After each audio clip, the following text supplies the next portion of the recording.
Second, a 28-year-old local man named Tommy Woodward and his girlfriend, Victoria LeBlanc, arrived at Allen's restaurant for a fun night out. Tommy began telling his girlfriend that he planned on going swimming in the river that night. Victoria stopped him and said she thought she saw something moving underneath the pier, but Tommy just laughed and said he didn't care and jumped into the water and disappeared below the surface. Immediately, the water around Tommy seemed to erupt like a bomb had gone off underneath him. When Tommy came back up to the surface, he was screaming and trying to swim back to the pier, but before he could get there, something pulled him under the water. What they were seeing was a monster alligator, the likes of which they had never seen before in this river. It was at least 11 feet long and over 400 pounds, and so that night when Tommy leapt into the water, it was this monster alligator.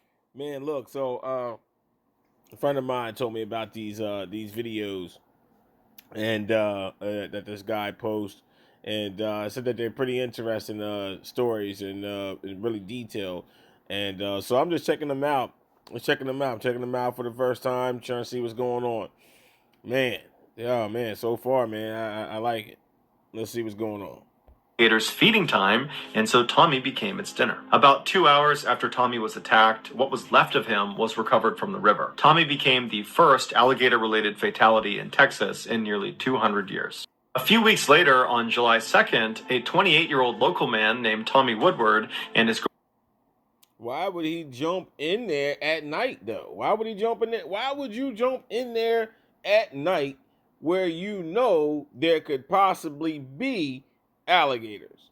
Why would you? It's not like that was the first alligator ever seen there ever. Why would you jump in there at night if you know that there's a possibility of alligators there? I don't know. I don't get that one. I don't know. I just don't get that one. Let's see what the next one's talking about. The seawall ferry that was on a routine trip to Jeju Island in South Korea was beginning to lean very badly to one side. The ferry had recently undergone illegal renovations, adding a whole bunch of new rooms to the top of the ferry that made it much more profitable, but dangerously top-heavy. Corrupt regulators who were bought off... I already can tell, already. This is going to be a bad idea. This is a bad idea. Whose idea was this? Whose idea was this? Because this is a bad idea.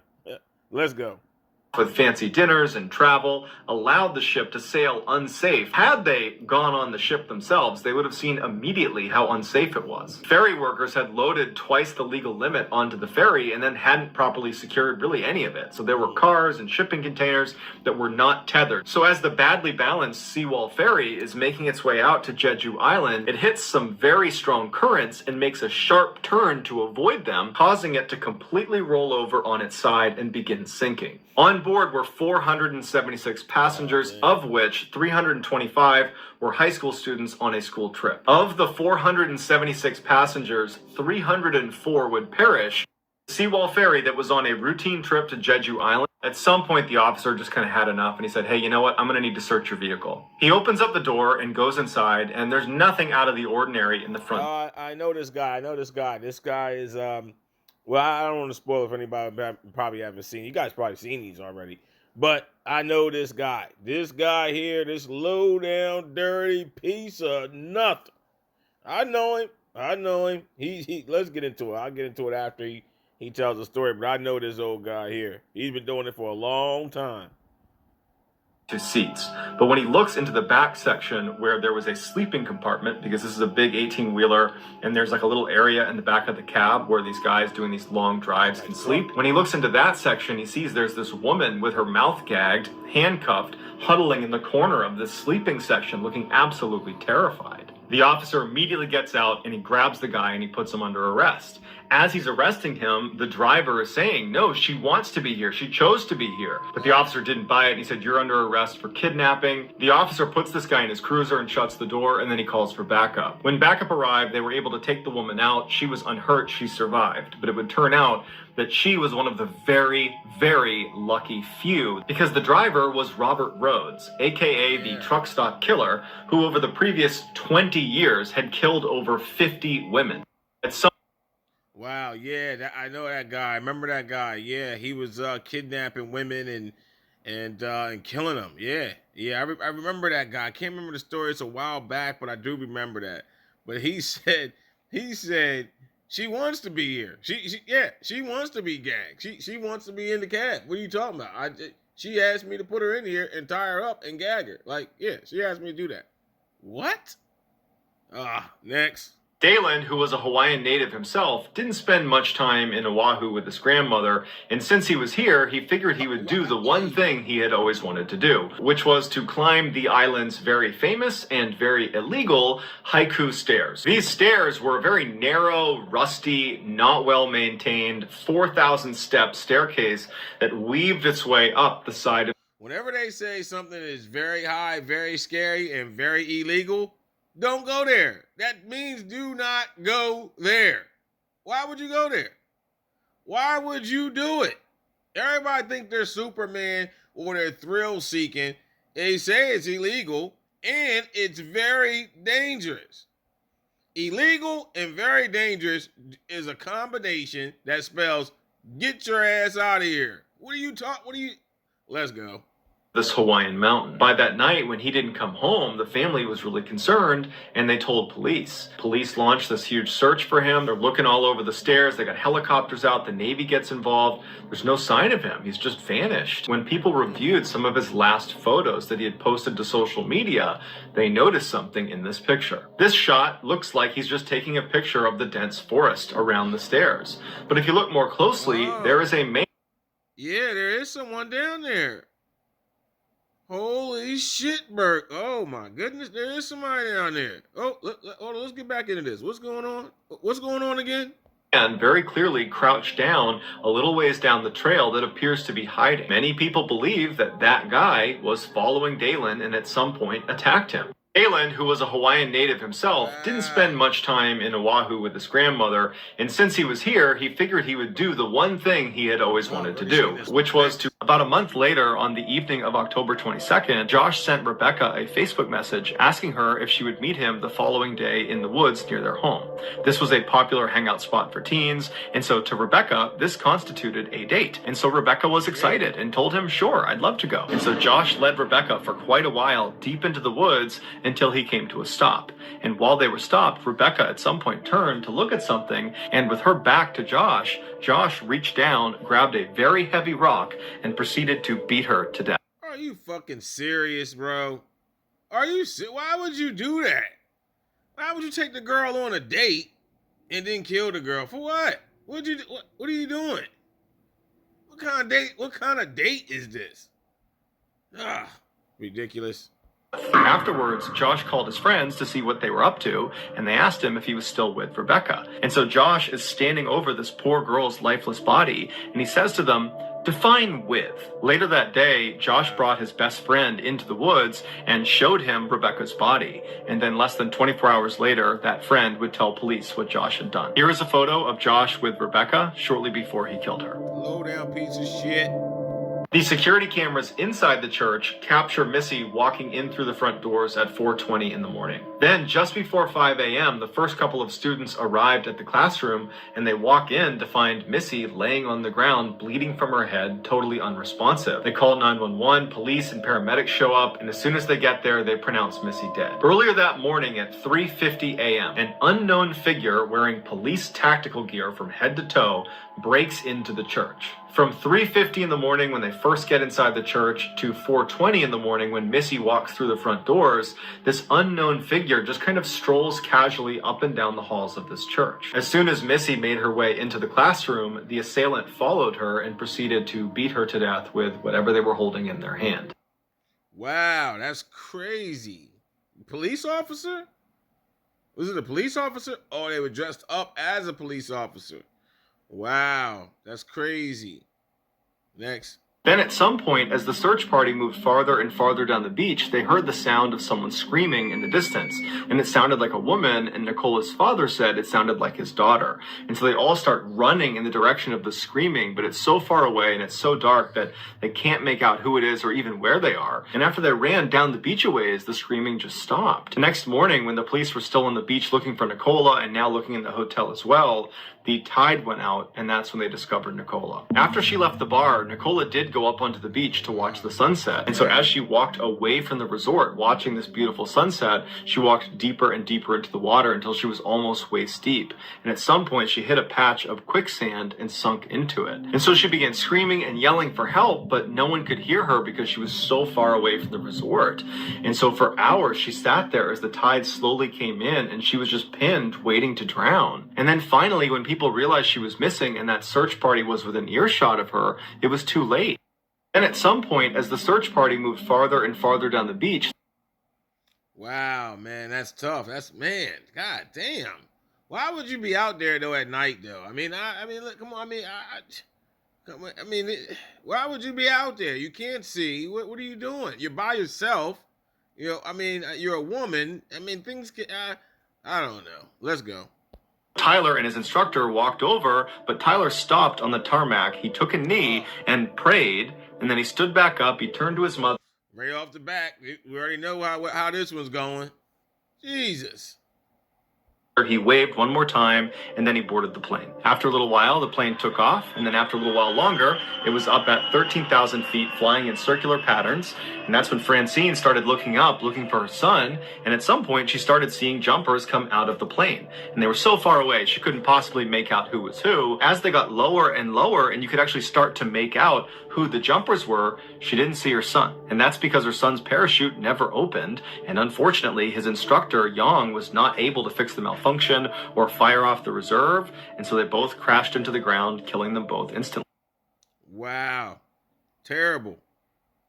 At 11:10 p.m. that night, the bow of the Stockholm plowed directly into the side of the Andrea Doria, penetrating over 40 feet inside the ship before coming back out again. And the news correspondent that they chose to cover this story was a man named Edward Morgan. And unbeknownst to his co-workers, his 14-year-old daughter, Linda Morgan, was on board the Andrea Doria. But after he got off the air, another story began to develop about the crash. Apparently, a girl who was asleep in one of the rooms on the Andrea Doria that experienced a direct hit from the Stockholm woke up after the crash and didn't know where she was, and she began yelling out for her mother. Meanwhile, a man on board the Stockholm heard the girl's cries, and he ran towards the front of the Stockholm, which is where he heard these cries coming from. And when he got up there, he couldn't believe what he was seeing. Perched on the destroyed bow of the Stockholm was a bed, and on that bed was a relatively unhurt 14-year-old girl named Linda Moore. At 11:10 p.m.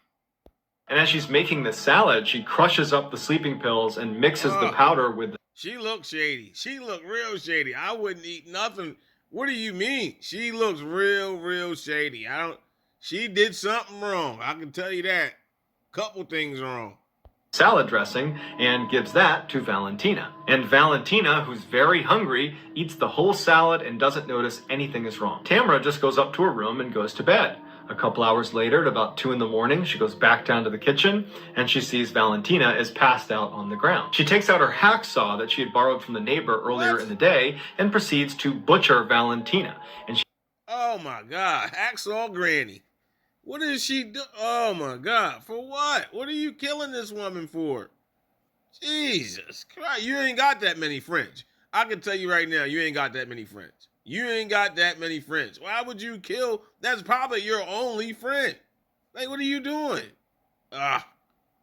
Makes special care as she's cutting her into pieces to remove her lungs and not damage them, because Tamara had a taste for human lungs. It was actually her favorite food. She took Valentina's head and she put it into a big pot of water and began boiling that to eat it. As Valentina's head and lungs are being cooked on the stovetop, Tamara begins making dozens of trips from the apartment, down the stairs, out the front door, all the way down to the lake that was near their property, where she would dispose of the body parts before coming back and getting more. And as she...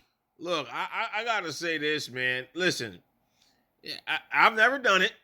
I just want to put that out there for the record. I've never done it before, ever. But it's not that easy to dismember a body. Old or not. It's not that easy to dismember a body. I mean, she did this by herself. And she took several steps or several trips from what he said. That means she dismembered her in several pieces. That's not easy to do, man. That's not easy to do. This grandma, she looks like she's missing a few marbles, though. I mean, let's just be real. Let's call it what it is. Let's be real. At 4 a.m. on October 11th, Jose arrived at the Santa Fe Springs plant where he worked, and his supervisor immediately tasked him with loading a particular oven. So Jose left and got 12,000 pounds. I do like some Bumblebee, though. I do like some Alcor. I like Bumblebee. But I like tuna. I like tuna, period. I'm a big tuna guy. I love tuna salads, tuna sandwiches, all of that. Tuna casserole, all of that. Tuna I like tuna steaks. What we talking about? Let's go. Tuna in cans, and he put them on this dolly and he wheeled it over to the oven. He walked over and opened up the oven door, and he looked inside and he saw there was a loose chain in the back. And so even though he knew he wasn't supposed to go inside of the oven for obvious reasons, he knew he could fix that chain in just a couple of minutes. And so he decided he would just go in there and get it done. A couple of hours later, a supervisor asked the other workers if they had seen Jose, and no one had. And so they searched the inside of the plant. He was nowhere to be seen. His workstation at that oven had been cleaned up. And so they searched the building one more time. And then finally, one of the workers said, the only place we haven't looked is inside the oven he was last seen loading. Wow. When they finally opened up the door, they found Jose pressed up against the inside of the door, trying to get out. Wow. What? Now you're going to have, I can't even eat, I'm not even going to be able to eat tuna for a while now. Why would you tell that story? Why would you do that? You just ruined tuna for me. Why would you do that? Next. They go to the front desk. They say, show us the security footage. They show them the footage. But I know this story. This is a sad story, man. This is a really, really sad story. This is regarding a girl by the name of Kanika. I think her last name was Jenkins. And it was a real sad story. A lot of stuff going around. And to this day, there's still, I don't know if it's still under investigation to this day, but there's still a lot of speculation out there about this young lady, man. She, I'll let Ballen tell the story, but yeah, this is a real sad story, man. It's just the exits of the hotel. And they see Kanika going inside, but they don't see anybody leaving. And I guess that was enough for the police and the hotel. And they said, hey, we did our job. Police would go back, though, that night at 10 p.m., so 17 hours after Kanika has gone missing. And they start sifting through other footage beyond just the exits. And they discover Kanika stumbling through the hotel at 3:20 in the morning. She leaves the lobby and makes her way downstairs to the basement. She walks down the hall and can barely stand, and she goes into the kitchen, and then when she's in the kitchen, she kind of stumbles through the kitchen and then vanishes out of sight. And so at 12:48 a.m. on Sunday now, this is almost 24 hours after she's gone missing, they discover Kanika. She had stumbled into a walk-in freezer that was left open, and then once inside, she had accidentally shut the door, but she was too drunk to open it up again, and she froze to death. They go to the front desk. They say, show us the... Yeah, man, but that was a really interesting story, man, because, there was a lot of people that said that there was foul play. She did freeze to death, but if you go and look at the footage and even the pictures that they took of her in the freezer, her shoes and socks are off, her nails are broken. There's a lot going on, like she's dirty. Not like she just fell down, like she was rolling around. It really looked like it was a little bit more to it than just she went in there and froze. You know what I mean? Like it was the scratches on her. It just was a lot going on with that whole situation, man. The footage that was missing, there was a big gap in time frame that was missing in time that they never were able to figure out why that time and footage was missing. It was a lot going on with that case, man. I followed that case. There's a lot going on with that. All right, let's go. Dr. Wong and John decide to go down separate trails. John goes down his trail, and... I know Dr. Wong. Dr. Wong was my doctor. I know Dr. Wong. This is a very sad story. Dr. Wong was an avid hiker. She'd been doing it. She was an avid, what would you call that? Naturalist. She loved to be outside. When you would be in her office, she would have nothing but pictures of her on top of mountains and different, camping and just different things, skydiving. She was into all of that. She was into the nature, all of that. I knew Dr. Wong. I knew her. Wow, that's deep. Wow. She was a super good person. Very sweet lady, lot of energy, spunky, always energetic. You know, she would give you. I remember being in her office one time, like, I like that picture. And she's really, you can have it. Like, that's the kind of person Dr. Wong was. I knew her, man. This was a shock to us when this happened to Dr. Wong. This happened about, I would say, maybe 4 years ago, somewhere around there, about 4 years ago. This happened, Dr. Wong. And, you know, I remember going to the office. Everybody was really sad. And I'm like, what's going on? And they're like, they told me the story of what happened. At that point in time, they didn't know what really had happened. They said that she had got caught in a snowstorm or something. She was hiking and got caught in a snowstorm, or, you know, that was her initial story. And then, you know, but yeah, I know Dr. Wong. All right, let's go.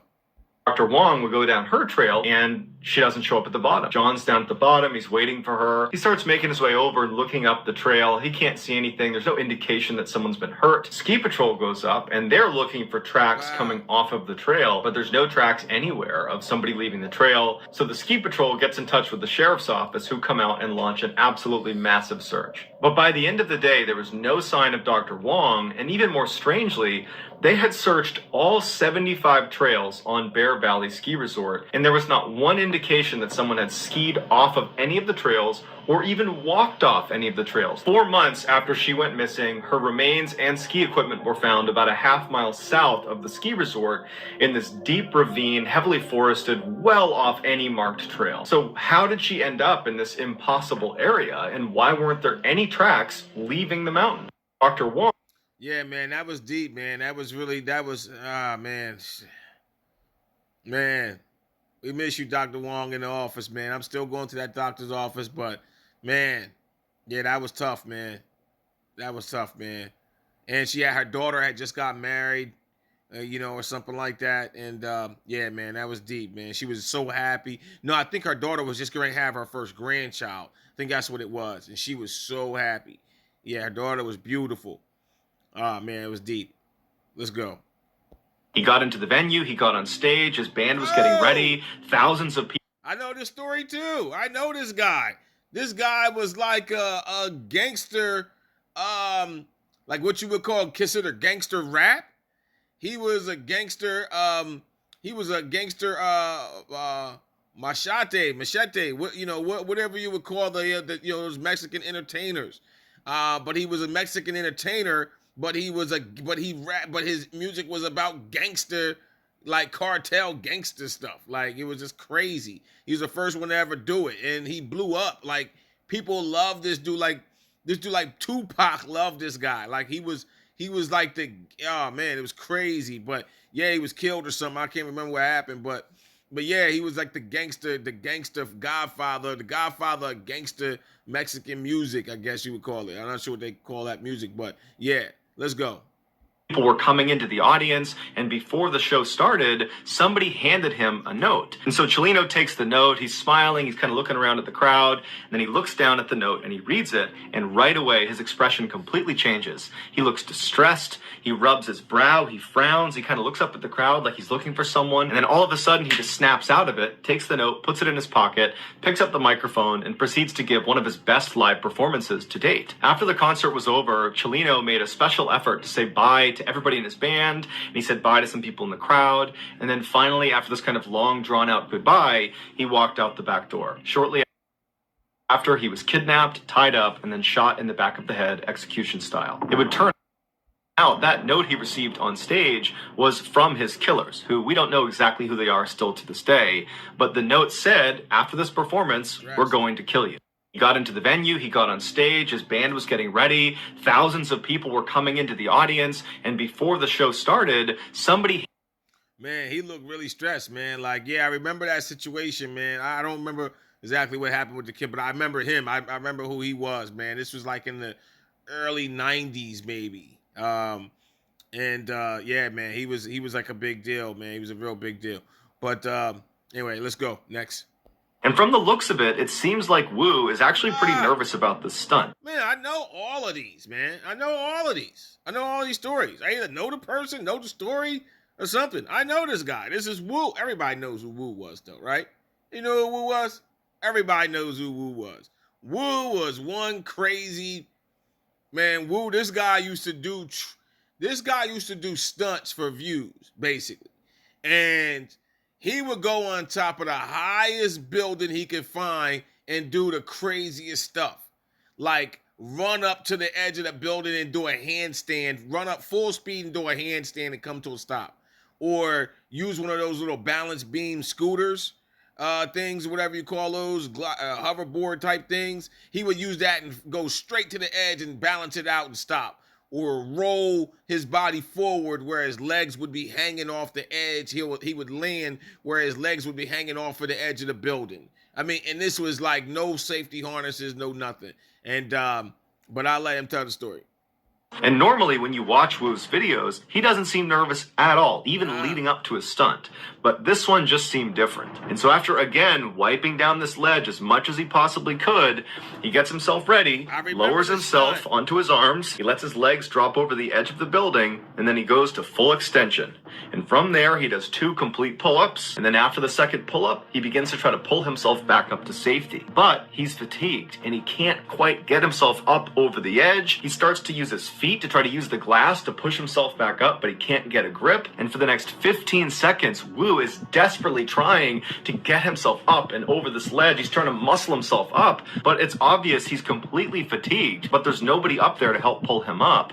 And so after a while, he goes back to full extension because he can't do anything. And then the camera picks up a sort of whimpering sound that appears to come from Wu, and then he loses his grip and he falls to his death.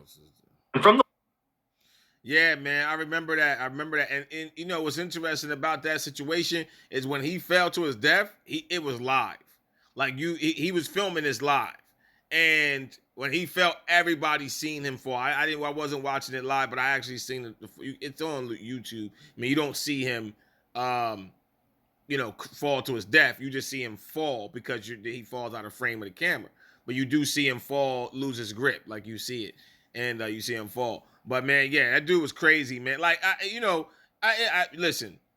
Sorry he lost his life, but it was just a matter of time, man. Like it was a matter of time.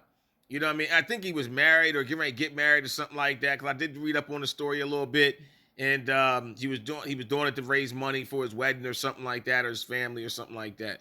But man, he was asking for it, man. It was just a matter of in fact, I think that's why people watched it, to wait for the mishaps, because it was going to happen, because he was pressing it further and further and further and further and further, and eventually it was going to go too far, and that's just what it was going to be. Just based on the way he presented to them, being pale in the face and hunched over and very sick looking, they assumed this must be something very serious. That day, they brought Mr. Sidorkin in for an examination, and after talking to him and hearing about all of his symptoms and just looking at him, the assumption was he probably has a tumor in his lungs. And so they sent him in for an x-ray, and afterwards, the radiologist looked at the x-ray and confirmed that, yep, there is a mass growing inside of your lungs. They told him that they would like to do a biopsy, where they remove a small piece of the tissue and test it to see if it's cancerous or not. And so Mr. Sidorkin is terrified, but he says, okay, he schedules his surgery. Sure. He goes in a couple days later, and the surgeon pulls out a piece of his lung tissue. He looks down at the tissue, the surgeon does. Then he realizes there's something hidden inside of the tissue, as if the tissue was like an envelope holding something inside of it. And so he opened it up, and there, growing on the side of his lung, was a small fir tree. It was 5 centimeters long. What?